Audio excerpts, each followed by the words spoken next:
This is a guest essay by Mitch Schneider, who writes about Israel from Israel.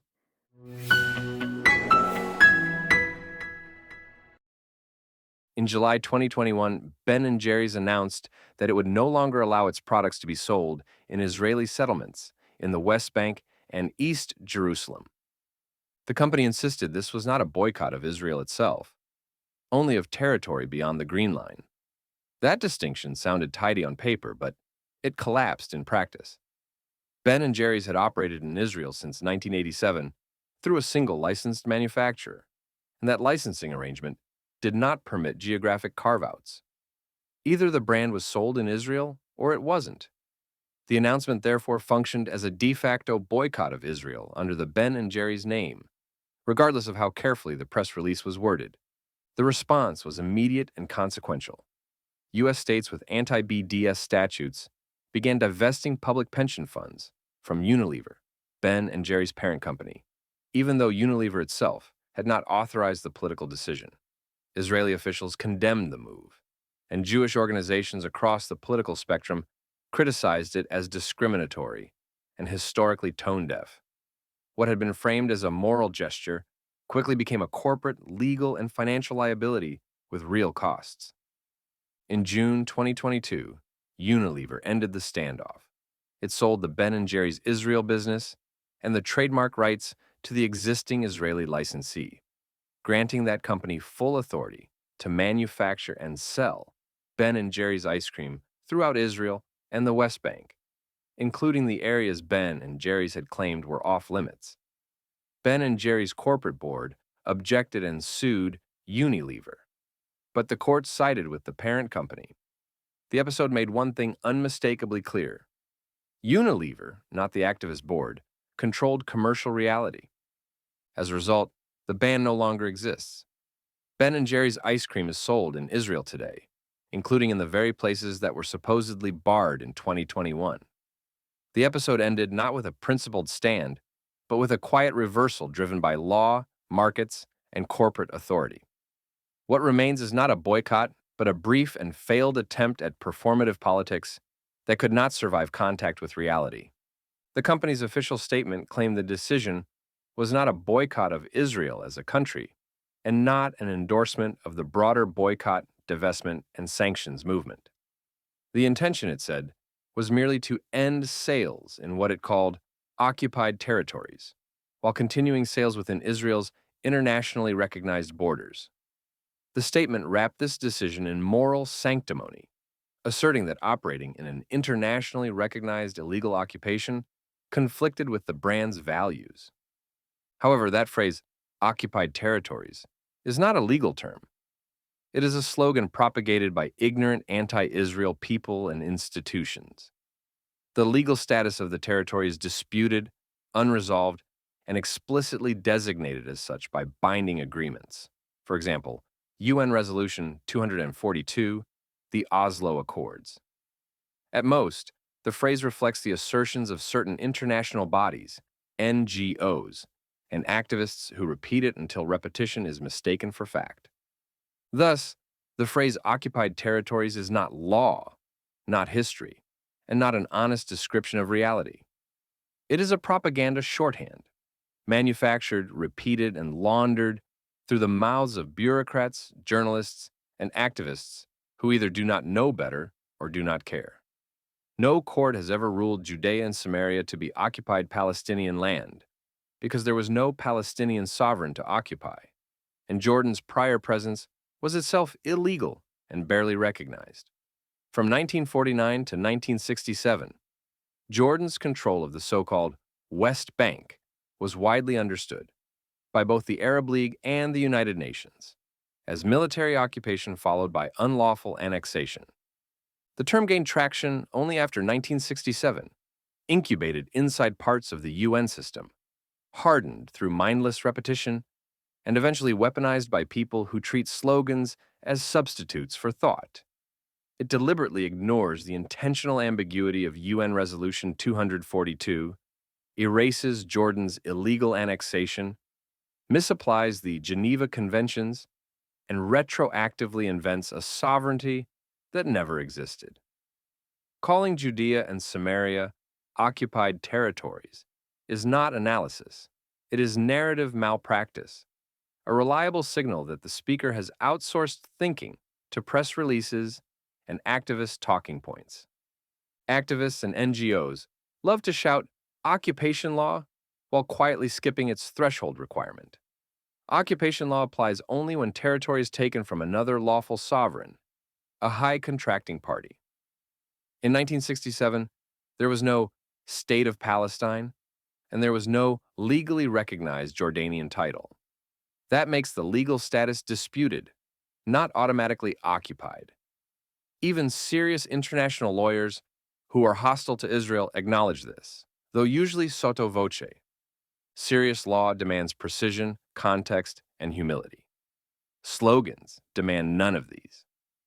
Moral theater is easier than legal literacy, which helps explain why this distinction escaped Ben Cohen and the other liberal geniuses in his orbit. When pressed about selling ice cream in U.S. states whose laws he opposed, Cohen conceded the inconsistency, remarking that, by that reasoning, we should not sell ice cream anywhere. The comment was widely reported and interpreted, correctly, as an admission that the moral framework being applied to Israel was selective. Cohen was not brave, prophetic, or informed. He was something far more familiar. The comfortable Western Jew who mistakes contrarianism for courage, ignorance for enlightenment, and public self-abasement for moral depth. From the safety of Vermont and the insulation of immense wealth, Cohen appointed himself a scold of the Jewish state, lecturing Israelis while remaining entirely insulated from the consequences of the positions he espoused. His rhetorical pattern was predictable. It began with ritual invocation of Jewish identity as a shield against criticism, followed by selective quotation of Jesus, as though outsourcing Jewish ethics to a figure whose name has been used for 2 millennia to persecute Jews confers moral authority.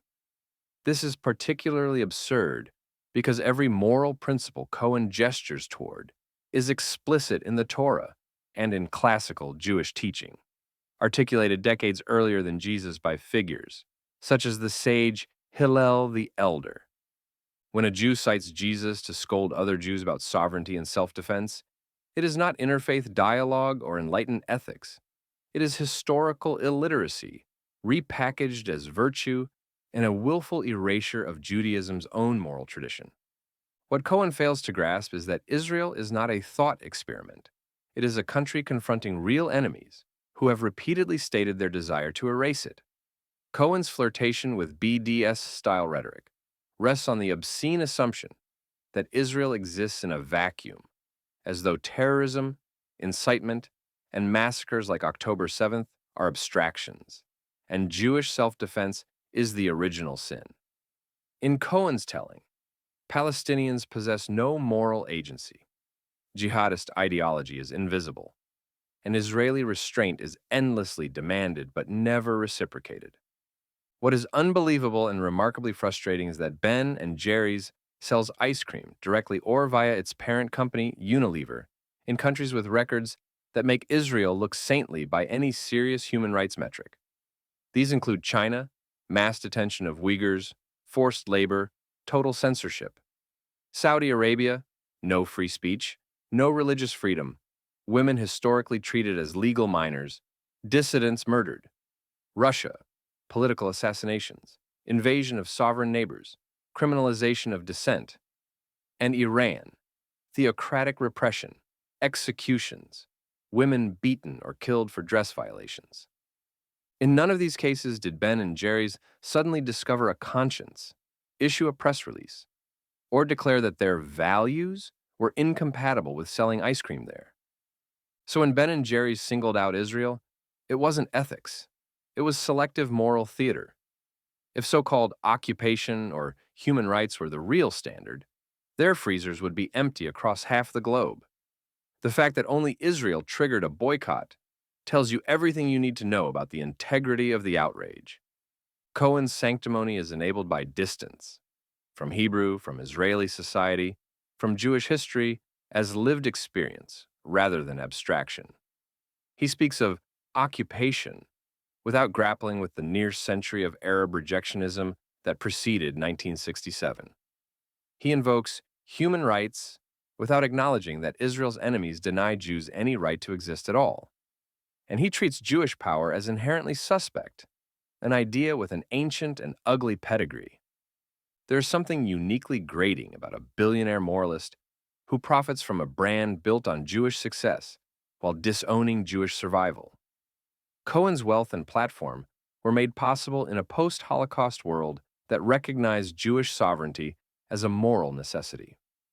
Having cashed that check, he lectures those who live on history's front lines about their supposed moral failures. It is easy to be righteous when you outsource the consequences. The tragedy is not that Cohen criticizes Israel. Israelis criticize Israel all the time. The tragedy is that he does so without knowledge, without humility, and without responsibility, while wrapping himself in Jewish identity only when it provides cover. That is not dissent. It is narcissism with the pretense removed, moral vanity masquerading as ethics. Hence, it should not surprise anyone that in late 2024 and throughout 2025, the Ben & Jerry's independent board proposed a watermelon-flavored treat to symbolize solidarity with Palestinian refugees.